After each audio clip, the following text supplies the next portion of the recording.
ko'pchilik qursin. Shunday baram otasi bilan onasi tirik bo'lganda o'zligi o'qitishardi. O'qishini juda xohlayot kirdim.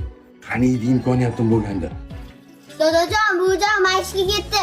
Choy ichib ketmaysan? Balochining domik bitta zo'r ish boshlagan. Gaplashmaylikmi senga? To'g'ri bo'lardi, o'qishimga ham pul topilardi. Senga Maloshin domikdan yangi biznes. O'zim senga har kuni 24 dona sut mahsulotlarini olib kelib beraman. Undan tashqari senga 1,5 million oylik ham beraman. Faqat bitta shartim bor. Hamma fillarlarimizdan nag'moni o'ynatmasdan bir haq sotasan. Ketishdi amaki. Namiz yana o'qimayapti. Sen o'qishing uchun men yaxshigina pul to'layman. Yoqmayapti, zerikdim. Qayerdan bunaqa tarbiya olib? O'zingiz erkalab o'rgansiz. Men ko'rmaganimni bolam ko'rsin desam, bu kaltayib ketibdi-yu.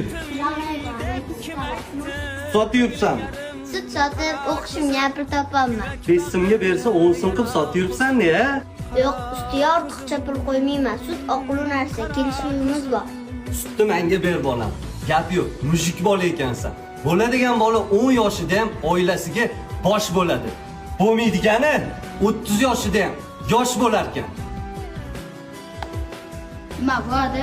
Endi mashina sotib o'qishingga pul topasan. Boplaringiz dadasi mehnatga ham o'rgansin.